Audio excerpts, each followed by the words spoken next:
So we're in the final straight. You'll be pleased to know the network and drinks will be starting in 40 minutes after my brief ending remarks. But we'd like to talk to the Castore team here about their unique technology operating model within Castore. It's been a hell of a growth journey at Castore. I think, Leon, I'm going to ask you the first question. Can you introduce Castore as a brand and what you guys do? Yeah, I'll have a go. So I've been there about 8 months now. It's a very, very different retailer. In fact, is it a retailer? We've got technically, yeah. Yeah, we've got mainline. We've got about 40 websites. We run the retail operations for a number of teams, Glasgow Rangers, many others, Feyenoord. We look after all of Red Bull. We look after all of McLaren, and it's a really bizarre model because we've got wholesale, we've got eCommerce, we've got physical stores, we've got events, things like Silverstone that we actually cover as well, and then we've got all the team sports as well. And the other thing that we've got is, and this is like the bad news of it, is we've got constant peaks. So normally in retail you're thinking, okay, last quarter of the year it's peak. No, we've got start of football season kit launches, we've got start of motor season kit launches, we've got the normal retail peaks and everything else. So, but Luke is probably the key guy, probably one of the longest serving people at Castore, which is that 4 years? Yeah, it was my 4th anniversary on Saturday. Wow. Oh, congratulations, Luke. Oh, so in terms of growth... Feels to about 20 years. No, that's what we all say. It's like dog years. It's multiplied by 70. You're not far off. So in terms of growth, I think we grew about 120% last year. We're having a rubbish year this year, so I think we're about 70% growth. It is quite bizarre, that growth. And I think, Jim, when you guys first got involved with the business, I think the business started in 2015, 2016? 2016, I think, yeah. Yeah, and only a couple of years ago, there's about 30, 40 people only in the entire company, and we're up to about 600 now. But what that's meant from a technology side has basically mean it's all been bolted together by people who've never done retail before, they've never done technology before, they've never had technology. So much of what we're in the middle of doing at the moment is professionalising, industrialising, and just getting it set up for the future growth. Brilliant. Thanks, Leon. Thank you very much. Well, actually, Luke, question for you then, because you have been at Castore as long as anybody in the IT team. Pretty much.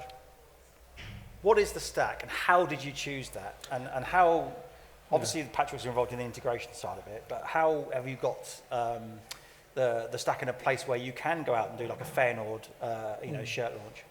I think it was interesting from what Belstaff was saying before, was that they moved from a very patchy integration to clean. Shopify does your POS and your web stores and your gateway, and then you put it into NetSuite as an ERP.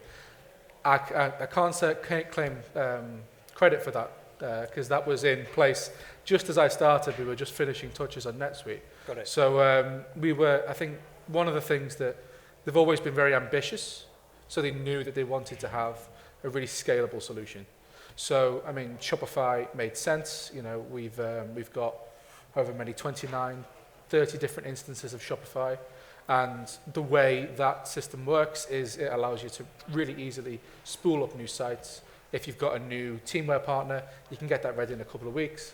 Same with NetSuite. NetSuite, you can just add additional categories and functionality into NetSuite relatively straightforwardly. And obviously with Patchworks, you can relatively easily spool up, because you've got that standard template of this is a Shopify to NetSuite connector. Yeah. Therefore, it's not, if you use the same site and the same architecture for every one of your sites, it means that you can be a lot more agile in when you can get those things launched.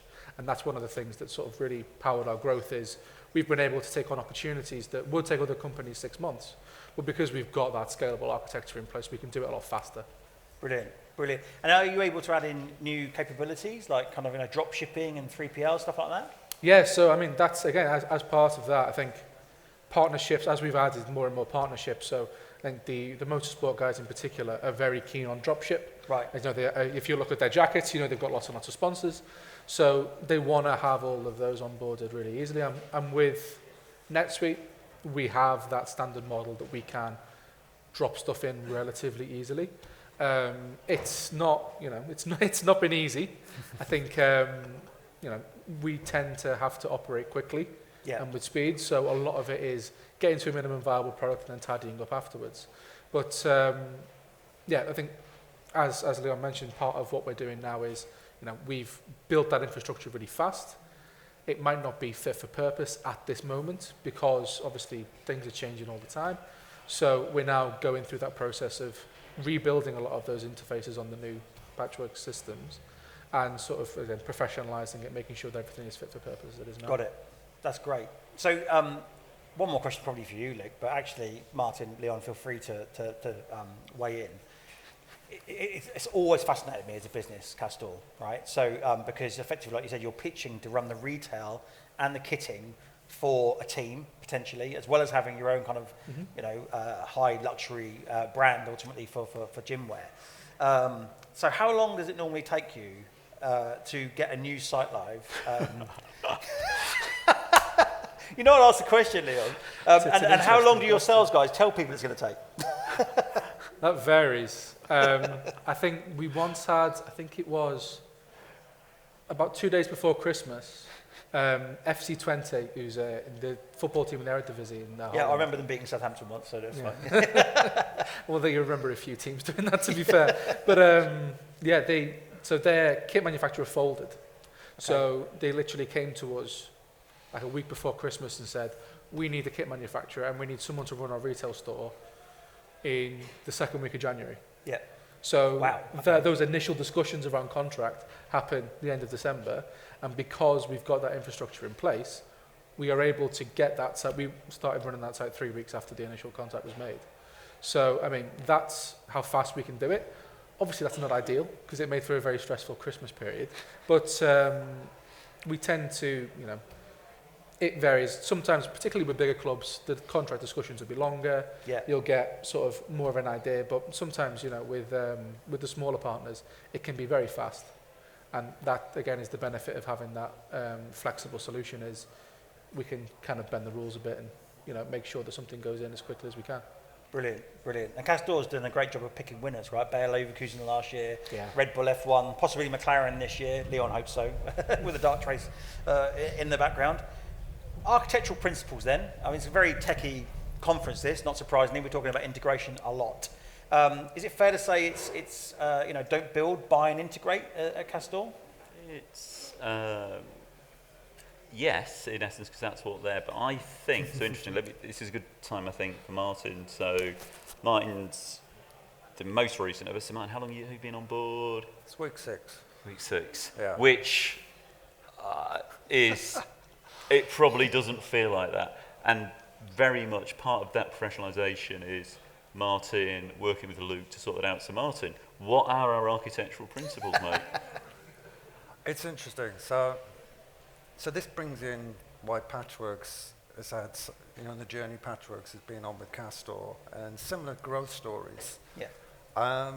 If you think about the IT function in Castore, how many are there of us now? 10? No, God, no. 6, 8? No, it's about 20 odd, and we've got a few more on the way. Right, but from that perspective, a lot of the reliance has been, and it came out in the Belstaff one, a reliance on your suppliers. So you're really on a journey with those guys to tell you what the best practices, best patterns are. And if you think about it, for us at the moment, it is buy, not build. Yeah. Because we don't have the build capabilities. Right. So right now, that's not there's no right or wrong answer to that. That's the situation we're in. But when you've got something like that, an iPaaS is critical. Yeah. Because it's a platform that will provide all our plumbing and all our integration. So there's some interesting patterns there which we need to kind of work through. Have we done the best integrations through iPaaS? Probably not. Has it got us to a place where we can grow? Yes. So it's an interesting compromise between Luke and getting the job done, and then pausing breath and thinking about could we have done it better. Got it. So if I was to come in and be very critical of the solution architecture, that would be too easy. That's not the full story. It's about having opportunity to improve. Yeah. But Leon's big advice to me was, do not stop the business from growing.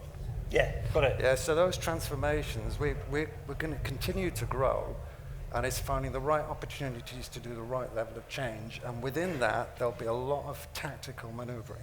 Got it. Just to cope with what we've got at the moment. Yeah. But yeah, that's that one. That's a really interesting point. You know, as a SaaS business, Patchworks, obviously was a big commerce beforehand. All the other SaaS vendors in the room, there are plenty of us here, obviously Shopify in the room as well, Castore's front end. We know that you're kind of building the bus as it's traveling. And I guess in a way, Castore is a sort of SaaS kit vendor, if you know what I mean. You're having to constantly add into your architecture and improve it. We're using your partners. Is that fair to say?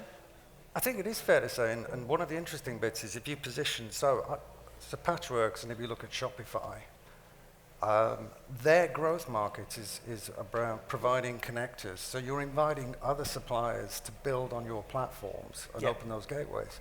So for somebody like Castore, when we're picking a Shopify connector or an iPaaS connector, we're transparently bringing in other suppliers. Yeah.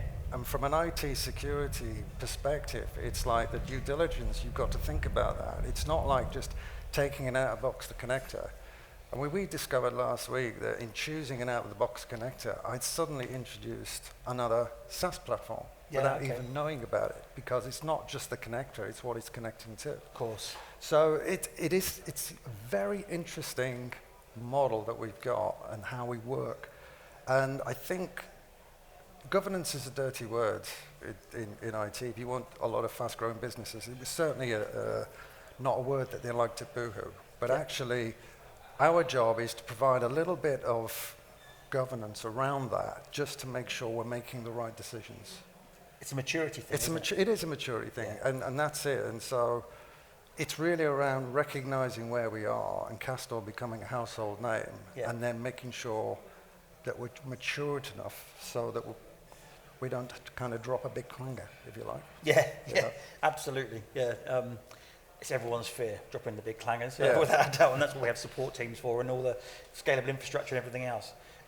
Coming on to the partnership with Patchworks then, you know, one of the key components, we always talk about the front end because it's what everybody sees.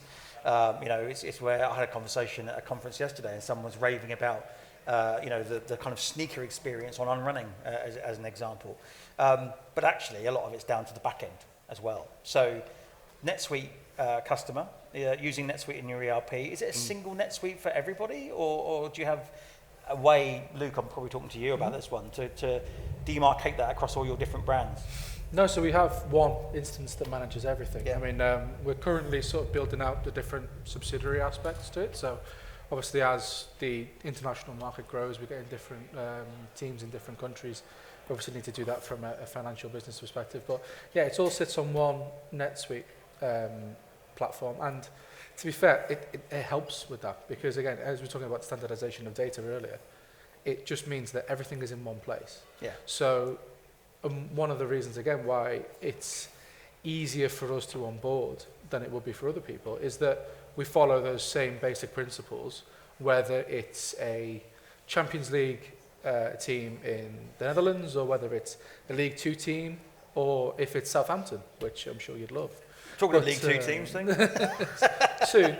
Thank you. So yeah, it's that basic business model of, you know, you get an order from Shopify, you put it into your ERP from a financial stock management perspective, and you put that into your WMS to sell. That works for every single partnership that we have.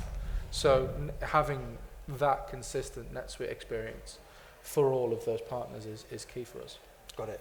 I think there's an important point there as well, because of the model. So with our warehousing, we use partners for warehousing. Yeah. So we've actually got a very good capability of plugging in warehouses right the way globally. And so it's been done organically, but without realizing there is a pattern for the way we can plug in a warehouse. And it's a blueprint with the NetSuite. So from a Shopify perspective, we've got that separation model where you've got an e-commerce aspect, you've got your central ERP, it's only your central ERP that talks to the warehouse. Right. So, but that's quite it's a well-standard model, but actually helps in this one. So we can build blueprints for our logistics partners, our warehouse partners, as to how they plug in. And of course, Patchworks is in the middle of that. Yeah. Yeah. And I guess that helps if you move warehouse, for instance. I mean, maybe not as quick as we'd like, maybe too quick in terms of what the business wanted. But I guess if you want to move warehouse, you've got that pattern in place, almost a facade. My years of patterns have gone. Yeah, we had a very interesting warehouse moving story at the back end of last year. I think, we had we wanted to onboard, so it was GXO, I think it was the 3PL. Yeah. And again, as part of the maturity process, we probably learned about it a little bit late. Yeah. So I think it was mid-November where we said, oh, by the way, we want to have this warehouse set up by 1st of February. Brand new warehouse, we'd never integrated with their systems before, but yeah, you can do that in, 2-3 months, over peak, over Christmas. And obviously that was a joint collaboration with the guys at GXO was and Patchworks obviously as well. Yeah. And that was a very intense thing that we had to do, but because we had those standard templates in place, it was possible. I mean, when I say that timeline to people, they usually are concerned for my mental health, to be honest. But it's because we had that template in place. We knew how the system worked. With Patchworks, obviously, you've got people who have built that system before for a different warehouse. Yeah. It's the same basic principles as every other warehouse. So we managed to get that done in a really quick time, and we've managed to onboard those warehouses a lot faster than probably anyone else would have been able to by virtue of how we've managed to set it up. Got it. No, it's not just about the integration then, is it? Or about NetSuite, or about the warehouse software. It's about the actual warehouse move as well. Mm-hmm. So that was pretty impressive, to be honest with you. Leon and I did have a few phone calls over that time because it was so impressive. And what about any other sort of patterns and blueprints you've got in your integration stack that could be interesting? And anything you're thinking of changing? I mean, I'm a big believer in the avoiding the hammer anti-pattern. All the big commerce people are like, yeah, here he goes again. Heard that a few times when he was doing stuff with BC. But a hammer anti-pattern is when you've got a hammer, everything looks like a nail. We've got APIs. If you look at NetSuite, you've got SOAP APIs, REST APIs. You've actually got file, you could do CSV import. We've got a session next week, of course, to talk about it. But any thoughts on that, maybe from you, Martin, as newer to the business? So it's an interesting one. So the trendy thing is around API to API, but that brings its own challenges. And I was chatting with your guys before about that. The thing about APIs is that they're fairly restrictive. From an integration perspective, if I want to get something out of an ERP, your typical SAP or Oracle method is you send a message, and it's one message, it's in its entirety.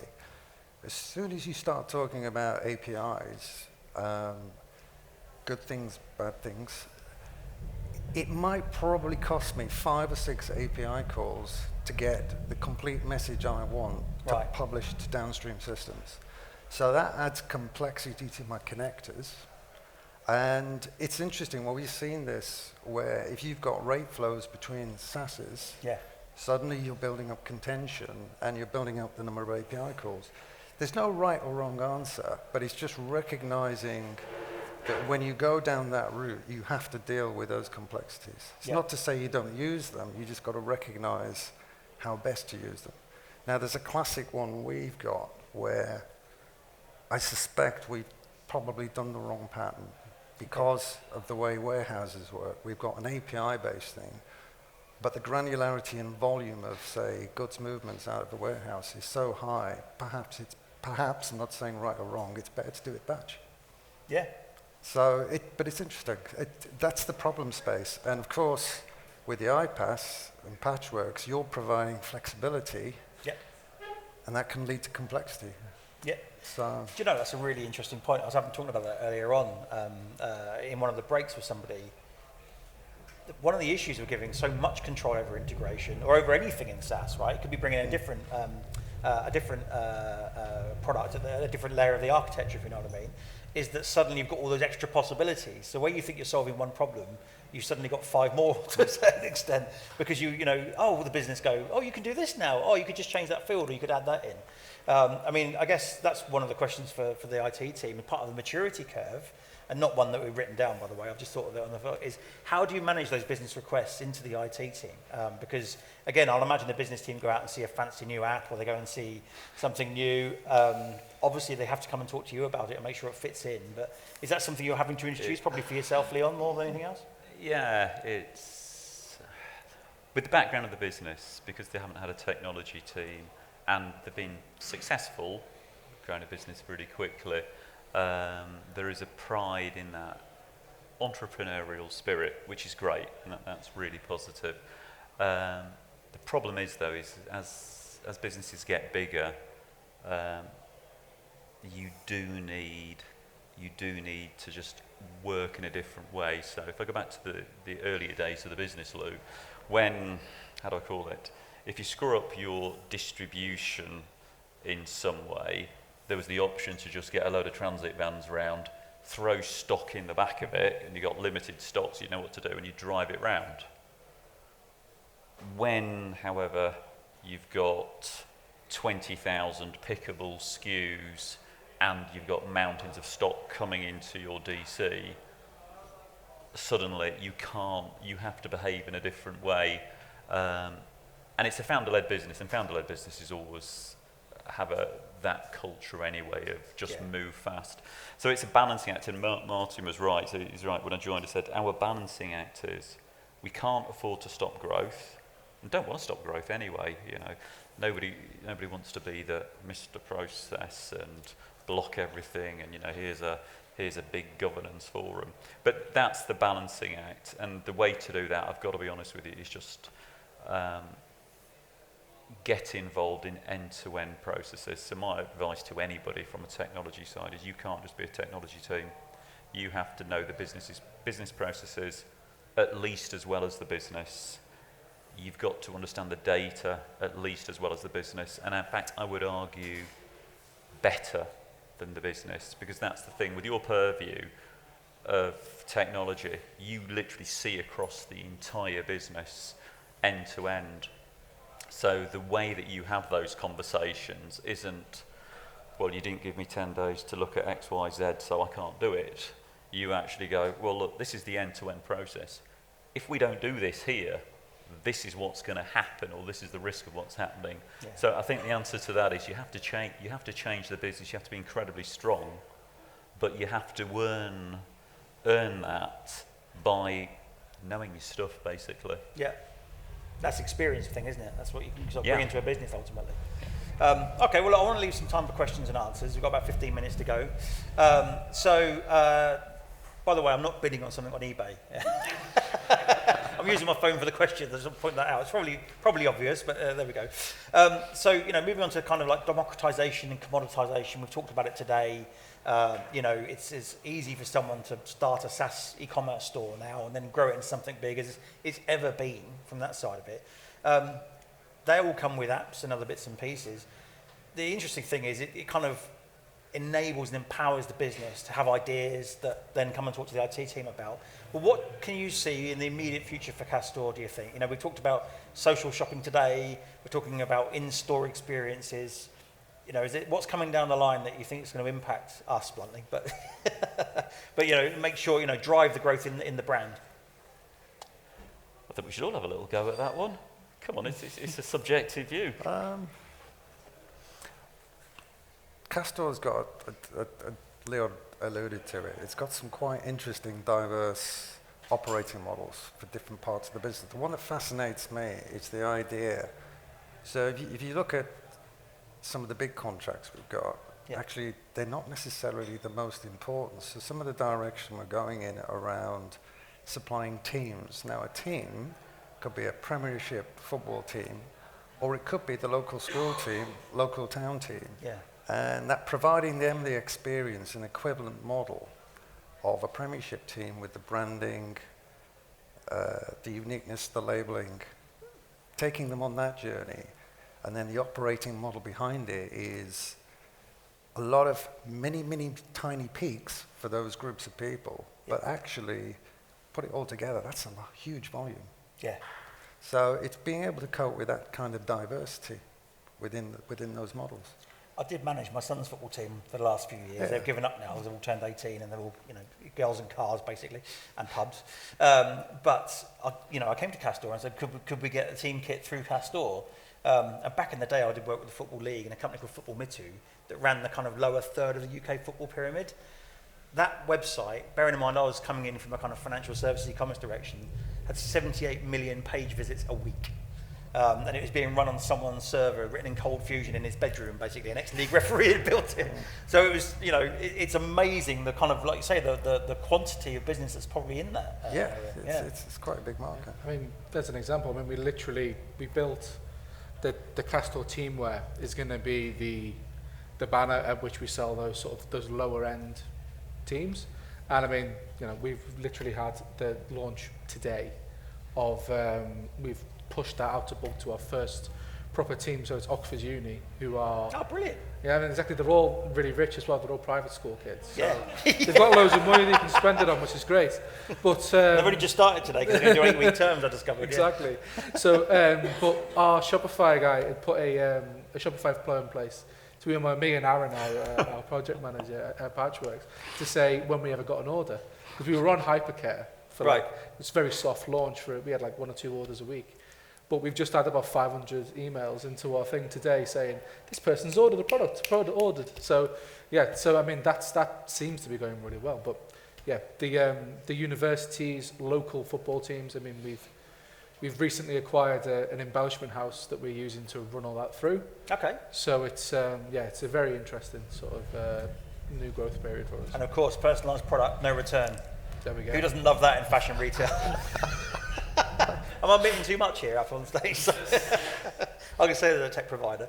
And do you see things like social shopping or newer returns platforms, things like that, forming part of the stack in the near future? Or? It's interesting. I mean, if I take the example of live shopping, and I've been around too long. Live shopping's been the new thing that's been coming from China, and it's massive, and it's going to make you a fortune for at least the last 4 years. I've implemented it twice. I've yet to see it cover its costs. Yeah. To be absolutely honest with you, there's a thing about what's going to be what's likely to be the future success. Fun enough, it's most likely to be some of the stuff that we've already got now. Yep. It'll be stores, and it's not that long ago that lots of people in the ecom forums were writing them off as yesterday's news.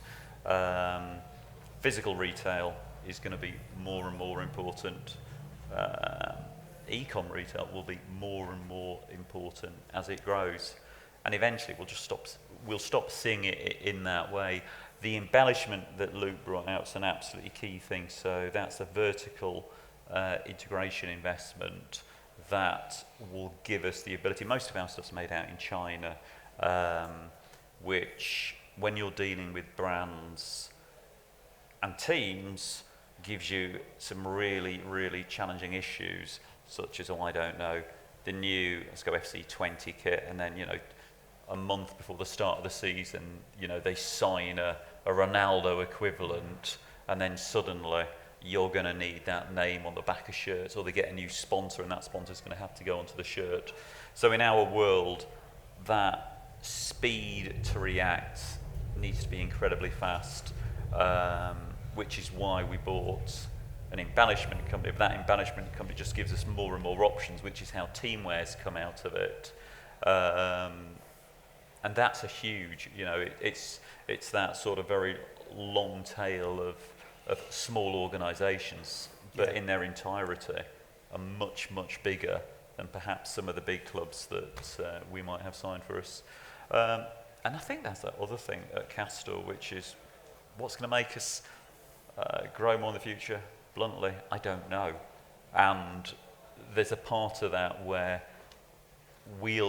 what will make us money will be our ability to react to wherever we see the opportunity. Because forecasting, I've yet to meet an expert forecaster who I would trust in any sphere, be it interest rates, fashion, or anything else. The best thing you can do is to have systems and partners and teams that can quickly spot and react to events and also be prepared for all events. Yeah. You know, one of the interesting things that we've seen with some of the challenges over the last few years has been, you know, just how smart was it to have super efficient just-in-time supply chains. You know, not so great, you know, if you're starved of product and you can't get product in. Yep. So I think, again, Castore's very much a business that's still discovering what it is, what it can be, which makes it exciting, actually. Yeah, no, exactly. We all remember the great toilet paper bubble of April 2020. Just in time, it's like, oh dear, here we go. Yeah. It's great having a Costco card at that point, to be honest. Look, we've got, thank you, Leon, and thank you actually for coming back to that kind of stability through flexibility piece I was talking about at the very beginning, actually. But the bit that probably is worth adding to that has actually been, which is probably relevant to here, and probably relevant to you guys, is in that journey, we need partners that can react the same way. Yeah. You know, we have unreasonable requests on us as a team. I mean, massively unreasonable requests. You know, Luke, you were generous. They are insane, most of our requests. And what that means is we end up with loads of insane conversations with our partners of, yeah, no, however crazy this sounds, we're going to be doing it. It's happening that day. We need your support. So I think what it does mean is it's not just around the systems. We need to have that confidence that the partners behind those systems and their teams can scale and invest in us. You know, I'll give a call out to one of your guys who's, you know, he's not one of your top men, but, you know, bluntly, the success of Patchworks to Castore, Aaron Absolutely. is a huge part of that, because Aaron is, you know, you think he works for you, I think he works for me. And that's great, because we're not at odds over any of these things. Yeah. So I think, again, it's that model of partners who can work with us in the way that we work is absolutely key. And that's where you guys have actually been very good. Yeah. Brilliant. Thanks for that. Aaron is in the room. I'm not sure where he is. He's probably gone bright. There he is. There we go. Thank you for bigging him up. Oh, I'm not sure he needs applause. He gets paid for it. Let's not go there. It's the wrong month for that. All right, look, we've got about 5 minutes for any questions. Is there any Q&A from the audience? Any questions from the team up here? There better be, because we've got 5 minutes. Please. Leon, can you give an example of an insane request that you just talked about? We've only got 3 minutes now. Well, over the next 3 months or is it 2?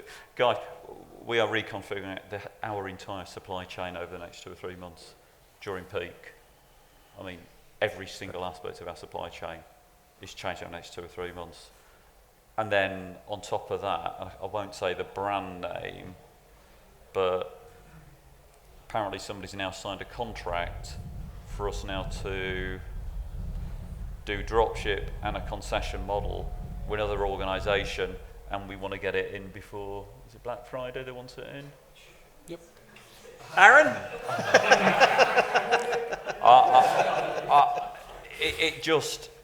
It's to the point now where it's that, what is it? There's those curves, isn't there? You know, that change curve, you know, anger, denial.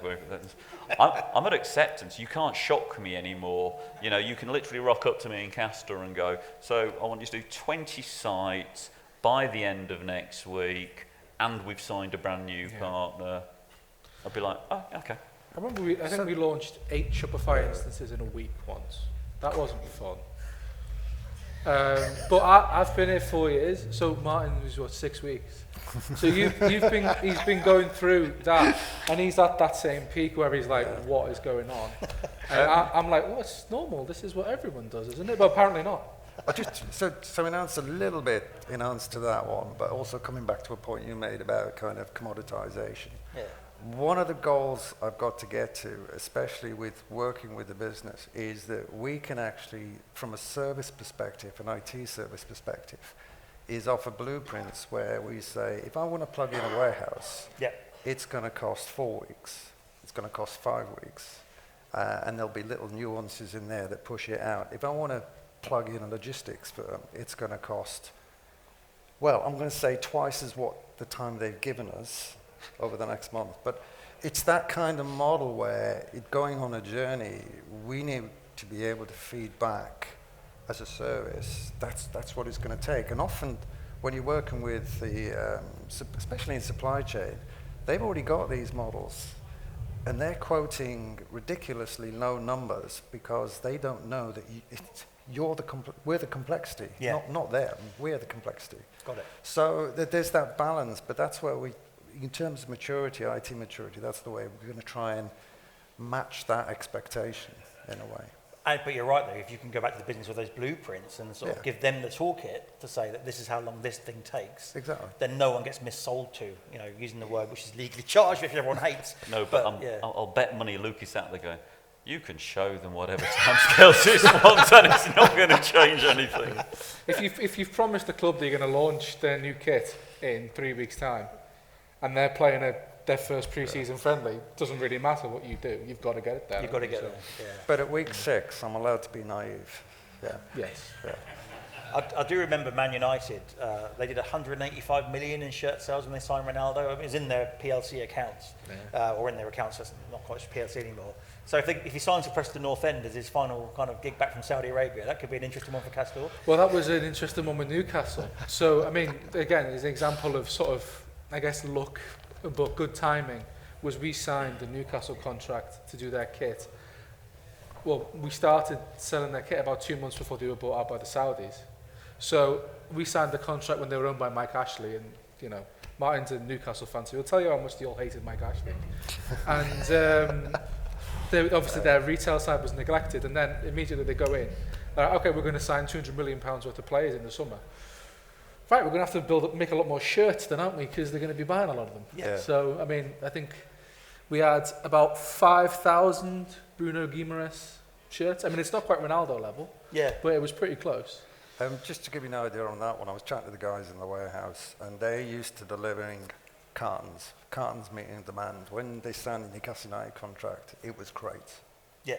Right, it was literally crates whole racks that were on demand. Wow. And that's largely just because of the Mike Ashley situation. So once he was out the door, they started buying the shirts again, and it was Mike Ashley that sold the contract to Castore. Wow. Is there anyone from Fraser's in the room? I remember the shirt launch last year, actually, because I was in Newcastle for the Sam Fender concert. And, the Sam Fender concert, everyone was in Newcastle shirts. And the next day was a new kit launch. We had a couple of issues. I remember being on the phone to Tom. So, But that's that glove service, if you know what I mean, to make sure you get through them. Exactly. Time for one more question, I think. Has anyone else got any more questions?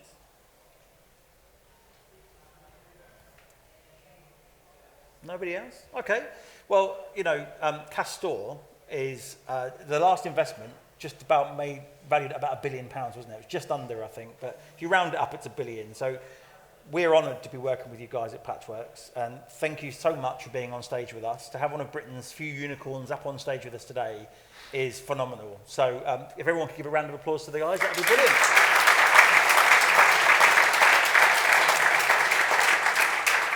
Thank you, guys.